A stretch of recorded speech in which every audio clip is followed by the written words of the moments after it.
Everyone. तो बहुत सारे बच्चों का ये डाउट आ रहा है कि अभी तक फी पेमेंट का ऑप्शन नहीं आया, डॉक्यूमेंट वेरिफिकेशन नहीं हुई एंड अभी तक हमारे पोर्टल पर हमें अपग्रेड एंड फ्रीज का ऑप्शन शो नहीं हो रहा।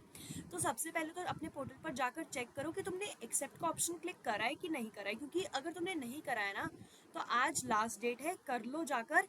अगर तुमने वो चीज़ नहीं करी तुम डायरेक्टली दिल्ली यूनिवर्सिटी के कॉम्पिटिशन से आउट हो जाओगे। ठीक है, इसके बाद तुम्हारी डॉक्यूमेंट वेरिफिकेशन चल रही होगी अभी। अब इसमें भी दो टाइप के बच्चे हैं।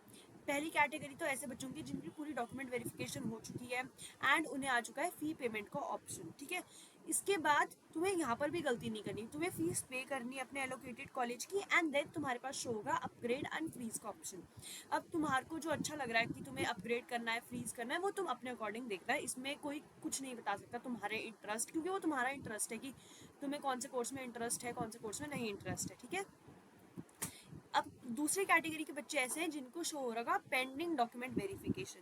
अब जिन बच्चों को ये शो हो रहा है तो पहले तो पेशेंस रखो, शाम तक या फिर कल सुबह तक तुम्हारे डॉक्यूमेंट सारे वेरीफाई हो जाएंगे एंड अपनी क्वेरी सेक्शन जरूर चेक करते रहना। ठीक है, क्योंकि बहुत बार ऐसा होता है कि हम क्वेरी सेक्शन चेक नहीं करते और हमें पता नहीं होता कि क्वेरी आई है एंड अगर तुमने ये चीज़ मिस कर दी ना, कोई क्वेरी रेज हुई और तुमने उसका आंसर नहीं करा, तुम दिल्ली यूनिवर्सिटी कॉम्पिटिशन से तब भी आउट हो सकते हो। अब जैसे इस बच्चे को क्वेरी आई थी कि एससी सर्टिफिकेट अपना अपलोड करो, तो इसने भी 1 से 2 घंटे के अंदर रिजॉल्व करी थी क्वेरी एंड उस जो फर्दर प्रोसीडिंग्स थी इसकी वो इतनी डिले नहीं हुई थी। तो कोई भी क्वेरी आई उसको 1 से 2 घंटे के अंदर रिजॉल्व करने की पूरी कोशिश करना। ठीक है, एंड नेक्स्ट स्लाइड है कि देखो क्वेरी जब भी रेज होती है तो जो तुम्हारा एलोकेटेड कॉलेज है वो तुम्हें ये चीज़ बताएगा कि कितने बजे क्वेरी रेज हुई है, कौन सी डेट पर क्वेरी रेज हुई है। तुमने क्या करना है, व्यू के ऊपर क्लिक करना है एंड अपलोड सपोर्टिंग फाइल के ऊपर क्लिक सिलेक्ट फाइल करनी है। अब वो वाली सिलेक्ट फाइल करना जो डॉक्यूमेंट तुमसे पूछा गया है। मान लो 10th का सर्टिफिकेट तुमसे मांगा गया है क्वेरी सेक्शन में, तो 10th का सर्टिफिकेट अपलोड कर देना। ठीक है, अब बहुत सारे बच्चे हैं जिनको सीट्स दिल्ली यूनिवर्सिटी में एलोकेट हो चुकी है and I am really very very very happy for them. But बहुत सारे बच्चे ऐसे भी हैं जिनको अभी तक दिल्ली यूनिवर्सिटी में कोई भी सीट एलोकेट नहीं हुई है।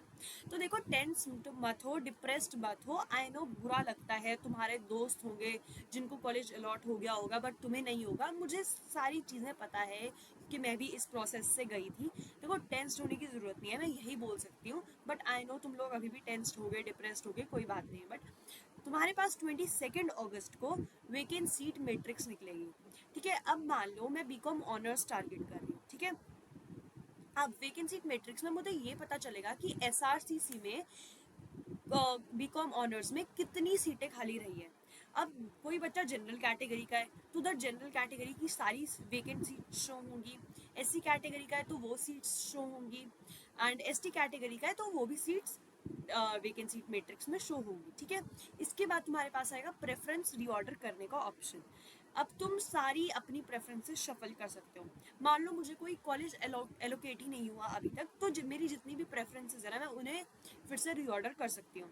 बट मान लो कि मुझे 15th नंबर का कॉलेज अलॉट हुआ है, तो 1 से लेकर 14 तक जितनी भी प्रेफरेंसेस है ये सारी मैं फिर से रीशफल कर सकती हूँ। ठीक है, अब इसमें बहुत सारे बच्चों का ये भी डाउट आता है कि मैं क्या डिलीट और ऐड कर सकता हूँ अपना कोई प्रेफरेंस या फिर कोई course. So the answer is no, तुम ना ही ऐड कर सकते हो ना ही कुछ डिलीट कर सकते हो अपनी प्रेफरेंस लिस्ट से। अब the only thing you can do is reshuffle your preferences. ठीक है, और देखो अब बहुत सारे डाउट्स तुम्हें आ रहे होंगे तो मेरे को जीमेल ज़रूर करना rangat14@gmail.com पर। मैं उधर हर चीज़ का रिप्लाई करती हूँ, तुम्हारी हर क्वेरी सॉल्व कर दूंगी वहाँ पर मैं। एंड येस गाइज, प्लीज़ जाते जाते चैनल को सब्सक्राइब भी कर देना एंड वीडियो को कर देना लाइक। एंड तब तक के लिए बाय बाय।